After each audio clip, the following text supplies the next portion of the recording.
Role of mineral elements in plants, यानी कि जो मिनरल एलिमेंट्स हैं वो प्लांट की लाइफ के अंदर क्या रोल प्ले करते हैं। As you know that mineral elements are classified into two classes on the basis of their requirement. Requirement की बेस के ऊपर इनको दो क्लासेस के अंदर क्लासिफाई किया गया है।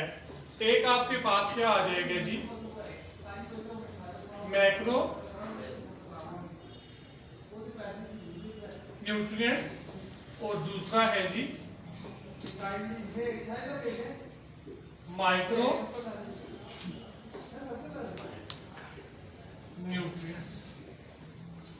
तो आज हम जो कर रहे हैं वो है जी मैक्रो न्यूट्रिएंट्स। अच्छा, मिनरल न्यूट्रिशन जो है वो बेटा दो के अंदर क्लासिफाई किए गए हैं on the basis of their requirement, एक मैक्रो न्यूट्रिएंट्स और दूसरे माइक्रो न्यूट्रिएंट्स।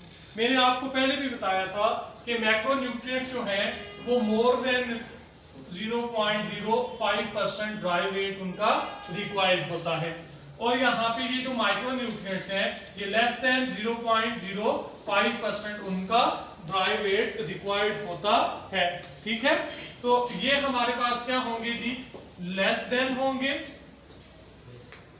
और दूसरे वाले हमारे पास क्या चीज है जी, मोर देन होंगे। तो या ग्रेटर देन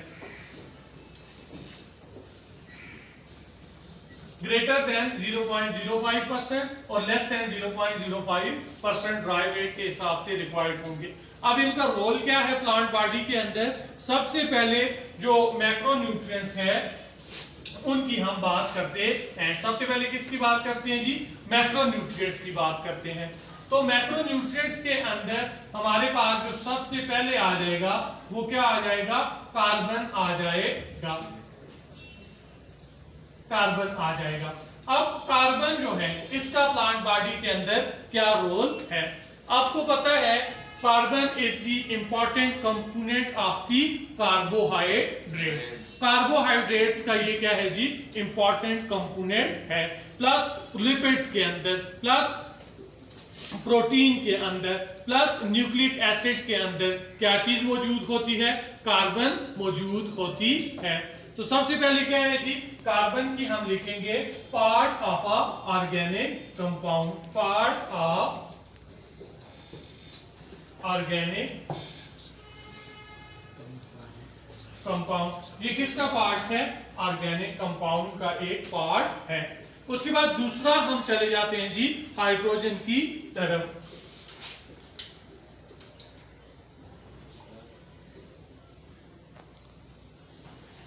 देखो मैं आपको एक सिंपल सी एग्जांपल देता हूं, मीथेन है, ऑर्गेनिक कंपाउंड्स है, ठीक है। मीथेन का ये हमारे पास स्ट्रक्चर है, हाइड्रोजन हाइड्रोजन हाइड्रोजन और हाइड्रोजन। इसका फार्मूला क्या आ जाएगा, CH4 आ जाएगा। तो ये क्या है जी, ये भी ऑर्गेनिक कंपाउंड है। कार्बोहाइड्रेट जो ग्लूकोज है उसका क्या होता है, C6H12O6, इसके अंदर भी हाइड्रोजन मौजूद है। तो hydrogen is also a part of organic compound. ये भी क्या है जी, पार्ट ऑफ ऑर्गेनिक कंपाउंड। ये किसका पार्ट है, ये भी ऑर्गेनिक कंपाउंड का पार्ट है। उसके बाद जो नेक्स्ट चीज आ जाएगी वो है जी ऑक्सीजन। अभी मैंने आपको एक फार्मूला बताया, किसका फार्मूला बताया जी, ग्लूकोज का। तो ग्लूकोज के अंदर भी क्या चीज मौजूद है, ऑक्सीजन मौजूद है। इसी तरह से आपके पास जो ऑक्सीजन है वो किसके लिए रिक्वायर्ड होती है, रिस्पायरेशन के प्रोसेस के लिए भी रिक्वायर्ड होती है। क्या है, ग्लूकोज की ब्रेकडाउन के लिए क्या चीज रिक्वायर्ड होती है, ऑक्सीजन रिक्वायर्ड होती है। तो इसका भी इस तरह से लिख लें, part of organic compound and required for cellular respiration. एक तो पार्ट है ऑर्गेनिक कंपाउंड का, दूसरा सेलुलर रिस्पायरेशन के लिए। सेलुलर रिस्पायरेशन में बेटा क्या चीज यूज सिंथेसाइज होती है, एटीपी सिंथेसाइज होती है, एनर्जी रिच मॉलिक्यूल सिंथेसाइज होती है, उसके लिए ऑक्सीजन जरूरी रिक्वायर्ड होती है या नेसेसरी रिक्वायर्ड होती है। उसके बाद आपके पास क्या आ जाएगा जी, फास्फोरस।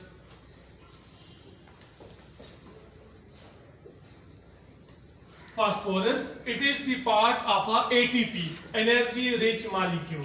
ATP का स्ट्रक्चर तो आपने पढ़ा हुआ है ना, ATP, एडिनोसिन ट्राई फॉस्फेट। अब ये फॉस्फेट जो है किसके अंदर मौजूद है, एक तो ATP के अंदर मौजूद है, प्लस को एंजाइम NADP,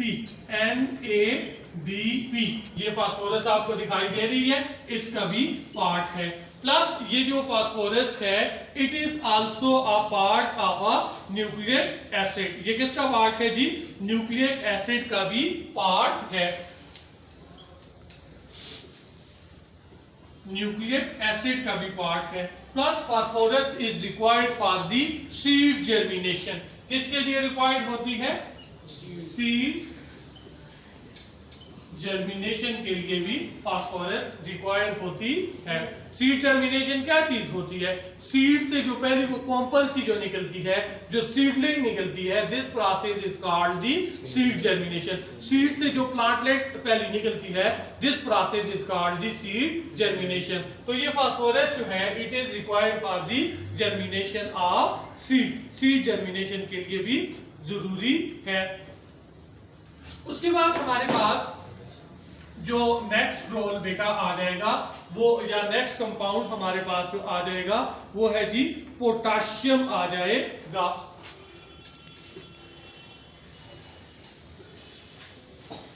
पोटाशियम जो है बेटा, इसका क्या फंक्शन है जी, it control the opening and closing of stomata. First year के अंदर आप लोग पढ़ोगे कि ये पोटाशियम जो है किस तरह से opening and closing of stomata में हेल्प करता है। जब स्टोमेटा ओपन होते हैं या क्लोज होते हैं तो देन क्या होता है, ओपन स्टोमेटा के जरिए से गैसेस एक्सचेंज होता है प्लांट बॉडी के अंदर, ट्रांसपायरेशन का प्रोसेस होता है प्लांट बॉडी के अंदर। तो एक तो इसका फंक्शन है जी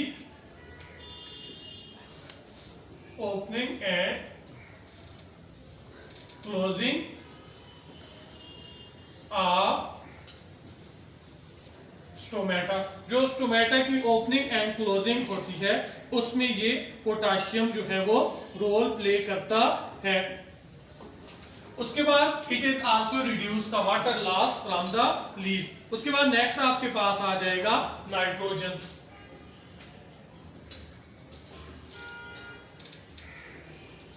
ठीक है, नाइट्रोजन क्या है, it is a part of a nucleic acid. ये किसका पार्ट है, सबसे पहली बात जो है ये न्यूक्लिक एसिड का पार्ट है। ठीक है, उसके बाद प्रोटीन का पार्ट है, हार्मोन का पार्ट है, क्लोरोफिल का पार्ट है, विटामिन्स का पार्ट है, एंजाइम्स का पार्ट है। It is a main part of protein. ठीक है, उसके बाद क्लोरोफिल। उसके बाद क्या है जी, विटामिन। ये इनका क्या है जी, एक एसेंशियल पार्ट है, एक एसेंशियल हिस्सा है। उसके बाद नेक्स्ट आपके पास आ जाएगा सल्फर।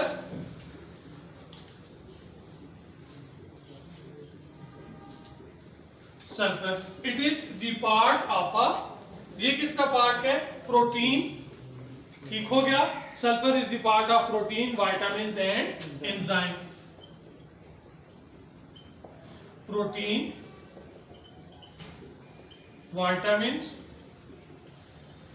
एंजाइम्स। ठीक हो गया।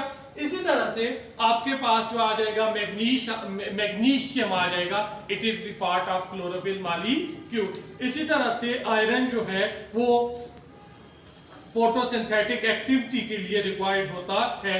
माइलोबिडिनियम जो है ये रिड्यूस करता है नाइट्राइट्स को अमोनिया के अंदर। और बहुत सारे हमारे पास कॉपर है, मैग्नीज है, जिंक है, क्लोरीन है, निकल है।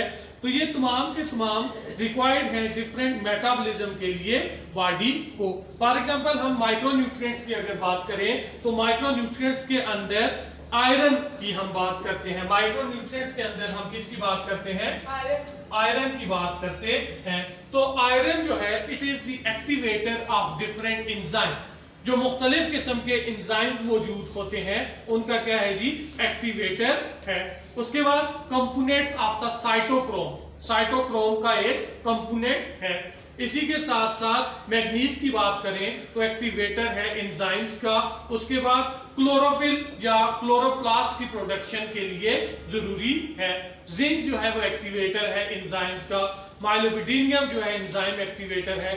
बोरान जो है वो एंजाइम एक्टिवेटर है। तो ये तमाम की तमाम चीजें, तमाम के तमाम macro as well as the micro nutrients जो है ये प्लांट बॉडी को रिक्वायर है for their normal metabolic function. अगर इनमें से किसी चीज की भी डेफिशिएंसी हो जाती है तो देयर डेफिशिएंसी डिजीजेस कॉज हो जाती हैं। फॉर एग्जांपल मैं आपको बताऊं कि नाइट्रोजन और मैग्नीज की डेफिशिएंसी की वजह से लीव जो है वो येलो हो जाते हैं, क्लोरोसिस हो जाती है। फास्फोरस की डेफिशिएंसी की वजह से ग्रोथ जो है वो स्टंटेड हो जाती है, प्लांट की हाइट जो है वो छोटी रह जाती है। पोटाशियम की वजह से लीफ के जो मार्जिन्स हैं वो येलो होना स्टार्ट हो जाते हैं और some time premature death of the plant में अकर। तो ये तमाम के तमाम जो न्यूट्रिएंट्स हैं ये बहुत ही ज्यादा जरूरी हैं प्लांट बॉडी के लिए, उसके नॉर्मल मेटाबॉलिक फंक्शन के लिए। ठीक है, आगे समझ में बात। इसमें अगर कोई क्वेश्चन हो तो आप लोग पूछ सकते हो। Thank you.